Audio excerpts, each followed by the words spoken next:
ኢትዮጵያ ትገነባለች።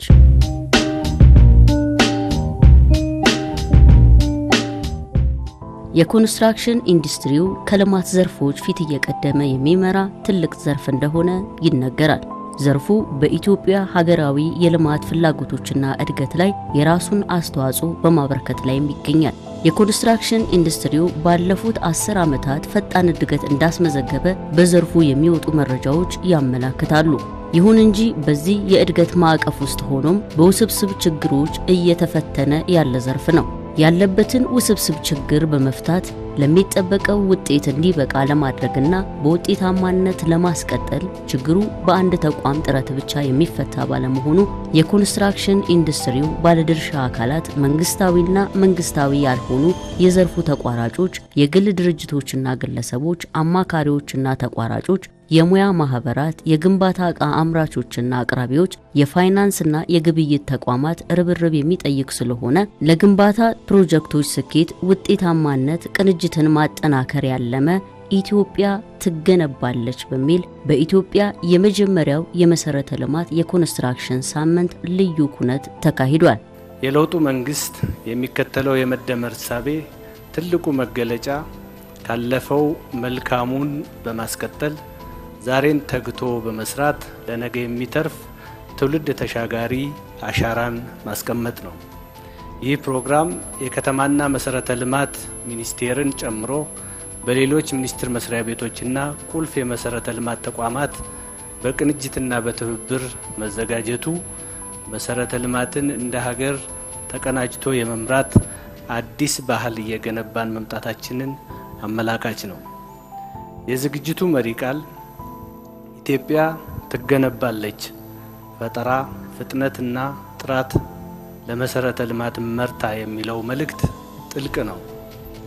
ኢትዮጵያ ትገነባለች ስንል ዛሬ ላይ የከተማው በየገጠሩ በየበረሃውና በየተራራው እንዲሁም ሸንተረሩ ላይ ኢትዮጵያን ለማበልጸግና ኢትዮጵያን ለማጽናት እየፈሰሰ ያለውን ላብና ደም ከፍ አድርገን እንድናይ ተገቢውን ክብርና እውቅና እንድንሰጥ የሚያደርግ ነው። ኢትዮጵያ ትገነባለች እንግዲህ ስንል ዛሬ ላይ ትገነባለች፣ ነገ ከነጎዲያ ደግሞ ሌሎቹንም በመገንባት ሂደት ታልፋለች የሚለውን ታሳቢ ማድረግ ያስፈልጋል። ባለፉት የለውጥ ዓመታት በመሰረተ ልማትና ኮንስትራክሽን ዘርፍ የታዩ ስኬቶችም እንዲሁ ዝም ብለው እየመጡ ሳይሆን መንግስታችን ዘርፉን የኢኮኖሚ ሽግግርና የሁለንተናዊ ብልጽግና የጀርባ አጥንት አድርጎ በመውሰዱ የተገኙ ስኬቶች ናቸው። ባለፉት 6 እና 7 ዓመታት በሀገራችን የነበረውን ደካማ የፕሮጀክት አፈጻጸም ባህል በመቀየር አዲስ ምዕራፍ ከፍተናል። ከዚህ ቀደም የህዝብ ቅሬታ መነሻ የነበሩ ለዓመታት ተጓተው የቆዩ ትልልቅ ብሔራዊ ፕሮጀክቶችን አቧራቸውን በማራገፍ አጠናቀል አገልግሎት ማብቃት ችለናል። አሁን ላይ ፕሮጀክት ጀምሮ በአጭር ጊዜ በጥራትና በውጤታማነት ማጠናቀቅ በሀገር አቀፍ ደረጃ አዲስ ባህል እየሆነ መጥቷል። የኢትዮጵያ መሰረተ ልማትና ኮንስትራክሽን ሳምንት በተለያዩ የፓናል ውይይቶችና በታላቅ ኤግዚቢሽን ታጅቦ ውጤታማ መድረክ ተካሂዶበታል። ተሳታፊዎችና ጎብኚዎችም ምልከታቸውን አጋርተውናል። እንግዲህ ለመጀመሪያ ጊዜ በተዘጋጀው በኮንስትራክሽን ኤንድ ኢንፍራስትራክቸር ዊክ ላይ ነው የተገኘሁት። አሁን ከመክፈቻ በኋላ እንግዲህ ኤግዚቢሽን ማዕከል ላይ እንዳገኘሽኝ የተገኘሁት ብዙ ነገሮችን እያገኘው ነው። ኢትዮጵያ ትገነባለች በሚለው ነው። እንግዲህ እንዳንድ ወጣት በጣም ብዙ ደስ የሚሉኝ ነገር አይቻለሁ። በተለይ በኮንስትራክሽን ዘርፉ ወጣቶች ምን ሊያገኙ ይችላሉ የሚለው ነገር ተማሪ ነኝና እንዳንድ ተማሪ ደግሞ ትልቅ ነገር እንድሰንቅ ነው ያደረገኝ። ዛሬ እዚህ ጋር ያገኘሁት ብዙ ፕሮጀክቶች እንደ ሀገር ጠቃሚ የሆኑ ስፔሻሊ ከለውጥ ወደዚህ የተሰሩ ፕሮጀክቶችን ለማየት እድል አግኝቻለሁ። ከኤግዚቢተሮቹን የተረዳሁት ነገር ማለት ነው። ስለዚህ ይሄ በጣም እኛ ለሀገራችን በጣም ትኩረት ሰጥተን መስራት እንዳለብን ራሱ በጣም ተነሳሽነት ውስጥ ገብቻለሁ ማለት ነው። የቢዝነስ ተማሪ ነኝ። አዲስ አበባ ዩኒቨርሲቲ በዚህ ዓመት እመረቃለሁኝ። እንዳንድ ተማሪ ምን ላገኝ ይችላለሁ የሚለው ነገር በደንብ እያየኋቸው ነበረ። ስጎበኛቸውም የቢዝነስ ተማሪ ነኝ ከእናንተ ጋር ምን ላገኝ ይችላለሁ፣ ኢንፍራስትራክቸር ነው ያሉ፣ ኮንስትራክሽን ላይ ነው ያሉና ትልቅ ስንቅ እንዲኖረኝ ሀገሬ ላይ ህልም እንዲኖረኝ ምን ማበርከት እችላለሁ የሚለውን ነገር እንዳይ በደንብ ያየው የተረዳውበት ነበርና በጣም ደስ የሚል ነበር ያየው የነበረ። ትልልቅ ፕሮጀክቶች አሁን እንደ ኮሪደር ልማት ከተማዎቹ ንጹህ የሆነ ከተማ ለማፍራት የተደረገ ስራዎች በጣም ጥሩ ብዬ አስባለሁ። እዚህ ጋር ያየሁት ደግሞ አሁን የመስኖ ፕሮጀክቶች ራሱ እዛ መሬት ላይ ያለውና እዚህ ጋር በፎቶ የተቀመጡት ነገሮች በጣም ደስ የሚሉ እና ለእይታም አገሪቱም ደግሞ ብዙ ጎብኚዎች አሉ። ለእነሱም ጠቃሚ የሚሆኑ ነገሮች እዚህ ጋር መቀመጡ ጥሩ ነገር ነው ያየው። በኢነርጂ፣ በትራንስፖርት፣ በዲጂታል ስርዓት፣ በማዕድንና በኮንስትራክሽን ዘርፎች በተዘጋጁ የፓናል ውይይቶችና የኢንዱስትሪ ኤግዚቢሽን ላይ ባለድርሻ አካላት የኢትዮጵያን የመሰረተ ልማት እድገት የቃኙበት እንዲሁም ካለፈው በመማር የወደፊት እቅዶችንና ትልሞች የተዘረጋበትም ነበር። የሚከተለው የመደመር እሳቤ ትልቁ መገለጫ ካለፈው መልካሙን በማስቀጠል ዛሬን ተግቶ በመስራት ለነገ የሚተርፍ ትውልድ ተሻጋሪ አሻራን ማስቀመጥ ነው። ይህ ፕሮግራም የከተማና መሰረተ ልማት ሚኒስቴርን ጨምሮ በሌሎች ሚኒስቴር መስሪያ ቤቶችና ቁልፍ የመሰረተ ልማት ተቋማት በቅንጅትና በትብብር መዘጋጀቱ መሰረተ ልማትን እንደ ሀገር ተቀናጅቶ የመምራት አዲስ ባህል እየገነባን መምጣታችንን አመላካች ነው። ኢትዮጵያ ትገነባለች ይላል። እውነት ነው። ለብዙ ጊዜ ግንባታ ናፍቋት የከረመች ሀገር ነች። በተለያዩ ሀገራት ስንጓዝ የምናየውን የግንባታ ሂደት ሀገራችንም ላይ የምንናፍቀው ነበረ እና አሁንም ያው ሀገራችን እንግዲህ ጊዜውም ሆኖላት ኢትዮጵያ እየተገነባች ነው። ስለዚህ ኢትዮጵያ ትገነባለች የሚለውን ኢኒሼቲቭ ስንሰማ በጣም ደስ ብሎናል። እውነት ነው። እንግዲህ ኢትዮጵያ ተገንብታ ስትጨርስ ደግሞ ትገነባለች። ለሌላው አፍሪካ ሀገርም ሄደን እንገነባለን። ስለዚህ ትርጉሙ ሁለቱንም የያዘ ስለሆነ በጣም ትርጉም ሰጪ ነው። በፍጥነት ነው የሚሰሩት። በጣም ክትትል ይደረጋሉ። ድሮ የስራ ራሱ የስራ ባህሉን የቀየረ ነው። ለምሳሌ ኮሪዶሮች በሚሰሩ ሰዓት አንቺም እንዳየሽው ቀንና ማታ ነው የሚሰራው። ድሮ እንደዛ አይደለም። የሀገራችን የስራ ባህል እንደዛ አይደለም። ስለዚህ ሀገራችንም የሚሰራውም የሰራተኛው ያሰሪውም ሁሉ የስራ ባህል ተቀይሯል ብዬ ነው የማምነው። ኢትዮጵያ ትገነባለች ስንል እንግዲህ እንደዚህ አይነት ፕሮግራሞችን ማዘጋጀታችን በጣም ትልቅ አስተዋጽኦ ያደርጋል፣ የበኩሉን አስተዋጽኦ ያደርጋል። ለኢንዱስትሪው ለውጥ ለማምጣት ሁላችንም የበኩላችንን ድርሻ እንድናበረክት የሚረዳን ፕሮግራም ነው። እኛ ደግሞ እንደ ድርጅታችን ሊፍት ላይ የተሰማራ ድርጅት እንደመሆኑ መጠን ኤሌቬተርና እስኬሌተር ላይ የተሰማራ ድርጅት ነው። ለማምረት እቅድ ይዘን በ2028 እንግዲህ ከአስመጪነት ወደ አምራችነት ኢትዮጵያ መሸጋገር አለባት በሚል ሞቶ ራሳችንን ይዘን እንግዲህ ወደ አምራችነት ኮንቨርት እያደረግን እንገኛለን። መንግስት ደግሞ 1,500,000 ቤቶችን በሚቀጥሉት 3 ዓመታት እገነባለሁ ብሏል። እንግዲህ እዚህ ውስጥ ደግሞ የእኛን አስተዋጽኦ የምናደርገው በዚህ ሴክተር ላይ 19500 የሚሆኑ ሊፍቶችን መንግስት በዚህ ፕሮግራም ውስጥ ይፈልጋል። ያንን ለማሟላት የበኩላችንን ድርሻ ለማዋጣት ወደ ማኑፋክቸሪንግ ዘርፍ ደግሞ ኮንቨርት እያደረግን እንገኛለን ማለት። ኢትዮጵያ ትገነባለች፣ እውነትም እየገነባች ነው። በዚህ ዙሪያ የውሃና ኢነርጂ ሚኒስቴር በመንግስት ተቋማት ደረጃ ትልልቅ ግንባታዎችን ከሚያስገነቡ ተቋማት መካከል ዋናው ነው ማለት እንችላለን። እንደሚታወቀው ውሃና ኢነርጂ እንደ ስሙ በውሃውና በኢነርጂው ዘርፍ የሚያከናውናቸው ትልልቅ የመሰረተ ልማት ግንባታዎች አሉ። ከዚህም ውስጥ እንደ ማሳያ ይዘን የቀረብነው በዋን ዋሽ የብሔራዊ ፕሮጀክት ውስጥ እየተገነቡ ያሉ ፕሮጀክቶችን ለማሳየት ነው ይዘን የቀረብነው። ምናልባት ዋን ዋሽ ናሽናል ፕሮጀክት ስሙ እንደሚናገረው በተለያዩ ሴክተሮች በዋናነት የውሃውና የትምህርት እንዲሁም የጤና ተቋማትን አስተባብሮ የያዘ ፕሮጀክት ነው። የዚህም ፕሮጀክት ትልቁን ድርሻ የሚወስደው የመጠጥ ውሃው ዘርፍ ነውና ከተማችን ላይ የሚገነቡ ህንፃዎች ስቲል የሚጠቀሙት የኮፐር ኔትወርክ ነው። የኮፐር ኔትወርክ ጊዜውን የጨረሰ በጣም ትንሽ ካፓሲቲ አቅም ያለው የወደፊቱን የዲጂታል ዘመን የዲጂታል ፍላጎት የሚያሟላ አይደለም። ይሄ ደግሞ መሰረተ ልማት የሚያለሙ የመኖሪያ ህንፃ ወይንም አፓርትመንት ቢልዲንግ የሚገነቡ ሪል ስቴት የሚገነቡ አልሚዎች ሁሉ በዚህ ደረጃ እውቀት የላቸውም። ስለዚህ እነሱንም እውቀት ለማስጨበጥ ወደፊት የሚፈለገው ቴክኖሎጂ ምን አይነት ነው የሚለውን ለማሳየት ትልቅ እድል ይሰጠናል። ይሄንን መድረክ እንጠቀምበታለን። ከዚህ በተጨማሪ ደግሞ ሌሎች ያገኘናቸውን መድረኮች ሁሉ ህንፃዎችም መንገዶችም ሲገነቡ አብሮ የዲጂታል መሰረተ ልማት መታሰብ አለበት። ተነጣጥሎ የሚሰራ ስራ በጣም ኤክስፔንሲቭ ነው። አንዱ ሲሰራ ሌላውን የሚያጠፋ ነው የሚሆነው።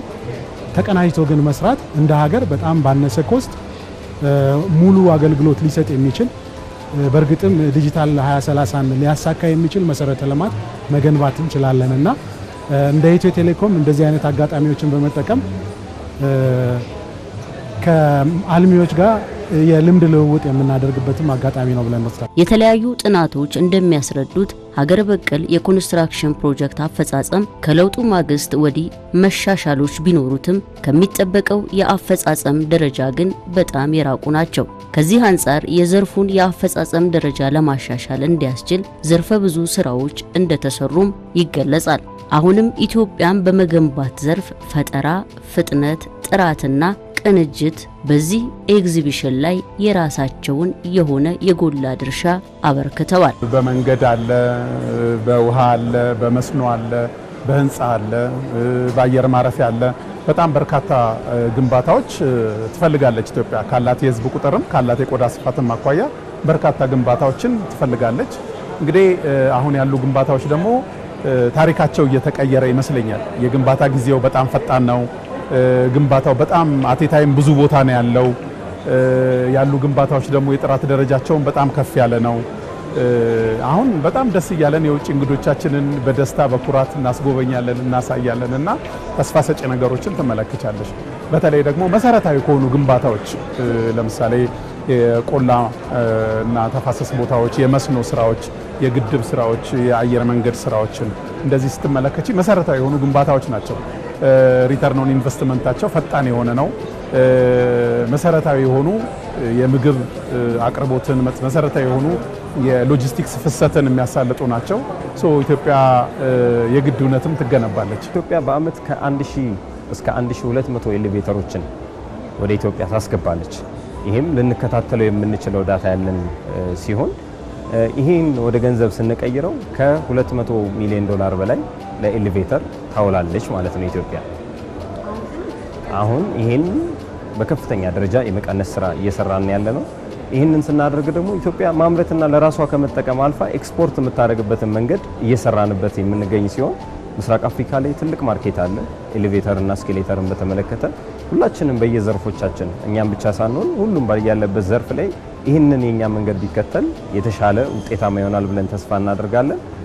መንግስትም የተቻለውን ድጋፍ እንደሚያደርግልን ተስፋ እናደርጋለን። ኮሪደር ልማት ብዙ ልምድም ያገኘንበት አጋጣሚ ነው ያለው። አሁን ምናልባትም ከ3 ከ4 ዓመት በፊት ከነበረው በጣም በተሻለ ሁኔታ በቅንጅት ከእቅድ ማውጣት ጀምሮ ስራውን ወደ መሬት እስከ ማውረድ ድረስ በቅንጅት በመስራታችን ብዙ አላግባብ ሊወጣ የሚችል ኪሳራ አትርፈናል ብለን እናስባለን። ከዛ በተጨማሪ ደግሞ መንገዶች ሲሰሩ፣ ህንፃዎች ሲሰሩ የአሁን ፍላጎትን ብቻ ሳይሆን ለቀጣይ 5፣ 10፣ 30 ዓመት ድረስ የቴክኖሎጂ ፍላጎቱ ምንድን ነው? የቴክኖሎጂ ሶሉሽኑን አሁን ልንገነባው አንችልም ይሆናል፣ ግን ለዛ አስፈላጊ የሆኑ መሰረተ ልማቶችን ሊይዝ የሚችል መስመር ዘርግተን ነው የምናልፈው። ስለዚህ ለቅንጅት በጣም የተጠቀምንበት ነው። አት ዘ ሴም ታይም ብዙ አይነት አገልግሎቶችን ሊሰጥ የሚችል መንገድ ነው እየገነባን ያለ ነው። የኮንስትራክሽን ኢንዱስትሪ ትራንስፎርሜሽን ኢኒሺየቲቭ በመተግበር የግንባታ ሂደቶችን ከመጀመሪያው ዲዛይን ጀምሮ እስከ ማጠናቀቂያው ድረስ በዲጂታል ስርዓት እንዲመሩና ግልጽነት እንዲሰፍንባቸው እየተደረገ ያለውም አዲስ ባህል ነው። በተለይም የመሰረተ ልማት አቅራቢ ተቋማት እንደነ መንገድ፣ ውሃ፣ ኤሌክትሪክ እና እንዲሁም ቴሌኮም በቅንጅት መስራት መጀመራቸው ቀደም ሲል ይባክን የነበረውን ጊዜና ገንዘብ በከፍተኛ ሁኔታ እየቀነሰ ይገኛል። ሙሉ በሙሉ ዘግተናል፣ አጠናቀናል የሚል እሳቤ ሳይሆን የጀመርናቸው መሰረታዊ ጉዳዮች አሉ። ወደፊት ደግሞ በትኩረት ልንሰራባቸው የሚገቡ ጉዳዮች እንዳሉ እንዲሁ እግረ መንገዴን ለማንሳት ነው። በሁነቱ ላይ በልዩ ሁኔታ የታየው በመረጃ ላይ የተደገፈ ጥልቅ ትንተና እንዲሁም በመንግስት በግል ዘርፍና በልማት አጋሮች መካከል የታየው ተግባራዊ ትብብር ሲሆን ይህም በውይይት ወቅት የታዩ ችግሮችንና እድሎችን ወደ ጋራ ጥረት እንዲቀየሩ ማስቻሉም በመድረኩ ተገልጿል። መንግስት በመንገድ፣ በኃይል፣ በመስኖ፣ በባቡርና በዲጂታል መሰረተ ልማት ዘርፍ ፈጣንና ፍትሃዊ ልማት ለማረጋገጥ የሚሰራው ስራ ተጠናክሮ ይቀጥላል። ይህ ሳምንት በዘርፉ ያሉ ተዋናያን ተቀናጅተውና ተናበው እንዲሰሩ አዲስ አቅም የሚፈጥር ነው ብለን እናምናለን። ላለፉት ጥቂት ዓመታት መንግስት ፕሮጀክቶችን ከመገንባት ወደ ስርዓት ግንባታ ማለትም from building projects to building systems የተሸጋገረበት ስልታዊ አቅጣጫ ዛሬ ለደረስንበት ስኬት መሰረት ሆኗል። ባለፉት የለውጥ ዓመታት በመሰረተ ልማት ረገድ ያስመዘገብናቸው ስኬቶች የዚሁ እሳቤ ውጤቶች ሲሆኑ የተወሰኑትን ለመጥቀስ ያህል በትራንስፖርት መሰረተ ልማት የሀገራችንን የመንገድ ርዝመት ከ126000 ኪሎ ሜትር ወደ 182000 ኪሎ ሜትር አሳድገናል። ከ100,000 በላይ የኤሌክትሪክ ተሽከርካሪዎች ወደ ሀገር እንዲገቡ አድርገናል። ባለፉት የለውጥ ዓመታት በመሰረተ ልማት ዘርፍ ተስፋ ሰጪ ውጤቶችን አስመዝግበናል። የተወሰኑትን ለማንሳት ያህል በመንገድ ዘርፍ የሀገሪቱ የመንገድ ርዝመትና አጠቃላይ ኔትወርክና የመንገድ ሽፋን በፊት ከነበረበት ዛሬ የሚወዳደርበት ደረጃ ላይ አይደለም። ከአቪዬሽን ዘርፍ አየር መንገዳችን እድገቱን ከመቼውም ጊዜ በላይ ያስቀጥሏል። የሀገር ውስጥ የአየር ማረፊያዎችን ከማስፋፋት ባለፈ ወደ ኢንተርናሽናል አየር ማረፊያ ደረጃ ለማሳደግ እንዲሁ ተችሏል። ከዚህ ባለፈ አየር መንገዳችን የመጪውን ጊዜ የአፍሪካ ቀዳሚ አየር መንገድ እንዲሆንና በቢሾፍቱ የሚገነባውን አዲስ የአውሮፕላን ማረፊያ ግንባታም እንዲሁ አስጀምረናል። በኃይል ዘርፍ የታዳሽ ኃይል የማመንጨት አቅማችንን በፊት ከነበረው በጣም እጅግ ከፍ ባለ መንገድ አሳድገናል። በከተማ ውበትና በኮሪደር ልማት በአዲስ አበባ የተጀመረውና መዲናችን ውብና ማራኪ ያደረገው የኮሪደር ልማት በአሁኑ ወቅት በ76 የኢትዮጵያ ከተሞች ተግባራዊ እየተደረገ ይገኛል። ይሄም ከኮንስትራክሽን ዘርፍ ውጪ ሊሆን የሚችል ሊሳካ የሚችል ጉዳይ ያለመሆኑን ማየት ያስፈልጋል። በኢትዮጵያ ትገነባለች የኢትዮጵያ መሰረተ ልማትና ኮንስትራክሽን ሳምንት ከእቅድ ወደ ተግባር እንዴት መሸጋገር እንደሚቻል ጥልቅ ቅንጅት ለመፍጠር ምቹ ሁኔታን ያመቻቸ ነው ተብሎለታል። ይህ የኮንስትራክሽን ሳምንትም ተቋማትን በማግባባት በማሰባጠር እንዲሁም የኮንስትራክሽን ዘርፉን በማመቻቸት ከፍ ያለ ሚናን ይጫወታል ተብሎለታል። እንደዚህ አይነት ኤክስፖዠሮች ለኛም ለኢንዱስትሪው ላይ ላለን ሰዎች ወደ እድገት እንድንመጣ ራሳችንን እንድንፈትሽ እንደገና ደግሞ ገበያው ላይ ምን አለ የሚለውን ነገር እንድንመለከት፣ ሁለተኛ ነገር በዓለም ደረጃ ተወዳዳሪ እንዴት መሆን እንችላለን የሚለውን ኤክስፖዠር ከዚሁ እንድናገኝ ያግዘናል ማለት ነው። እንደዚህ አይነት ፕሮግራሞች በሚዘጋጁበት ጊዜ ለሁላችንም አይን ገላጭ ይሆናሉ። እንደዚህ አይነት ፕሮግራሞች ሲዘጋጁ የልምድ ልውውጥ ይኖረዋል። አንደኛው ከአንደኛው ልምድ ይወስዳል። እንደገና እዚህ ላይ አሁን በምናይበት ጊዜ በዚህ በአንድ ቦታ ያሉት አቅራቢዎች አሉ። ለኮንስትራክሽን የሚሆኑ እቃዎችን ይዞ የቀርቡ አሉ። ስለዚህ የልምድ ልውውጥ አለ። ጥሩ የተዘጋጀው ጥሩ ፕሮግራም ነው። በጣም ሰፊ እድል እንዳለ አይቻለውና ኢትዮጵያ ትገነባለች። እኛ ነን በነገራችን ላይ እኛ ወጣቶች ነን የምንረከባት። ምን እናደርጋለን የሚለው ከኔ ይጠበቅብኛል ከዛሬ በኋላ ማለት ነው።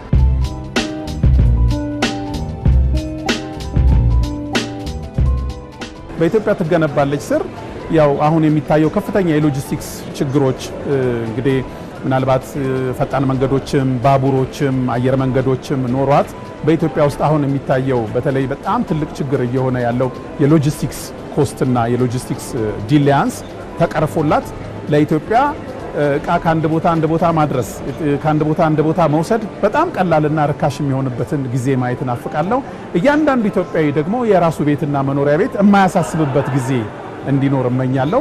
በፍጹም ለመኖሪያ ቤት ሰው የማያስብበት ግን አትሊስት ሰርቶ በየጊዜው በየወሩ እየከፈለ የራሱን መኖሪያ ሴኩር የሚያደርግባት አገር እንድትሆን ሌሎች ሀገሮች ላይ የምናያቸው ነገሮች እኛ ሀገር እንዲሆን እመኛለሁ። በዝግጅቱ የተሳተፉትን የገንዘብ ሚኒስቴር፣ የትራንስፖርትና ሎጂስቲክስ ሚኒስቴር፣ የውሃና ኢነርጂ ሚኒስቴር፣ የኢንዱስትሪ ሚኒስቴር፣ መስኖና ቆላማ አካባቢ ሚኒስቴር፣ የማዕድን ሚኒስቴር፣ የኢኖቬሽንና ቴክኖሎጂ ሚኒስቴር፣ እንዲሁም የስራና ክህሎት ሚኒስቴር፣ የኢትዮጵያ አየር መንገድ ግሩፕ፣ ኢትዮ ቴሌኮም፣ የኢትዮጵያ ኤሌክትሪክ ኃይል፣ የኢትዮጵያ መንገዶች አስተዳደር፣ የኢትዮጵያ ምድር ባቡር ኮርፖሬሽን፣ የኢትዮጵያ ኮንስትራክሽን ባለስልጣን፣ የኮንስትራክሽን ማኔጅመንት ኢንስቲትዩት፣ ኢትዮ ኤሌክትሪክ ዩቲሊቲን ከልብ እንዳመሰግን ይፈቀድልኝ።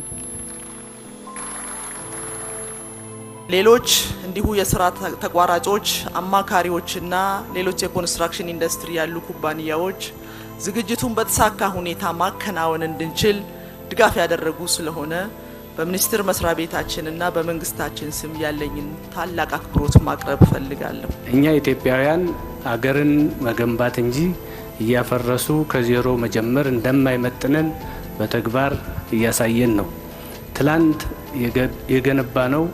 ትላንት የተገነባው ለዛሬ፣ ዛሬ የምንገነባው ደግሞ ለነገ ትውልድ ኩራት ነው። የብልጽግና ጉዟችን በመደመር መርህ ይቀጥላል።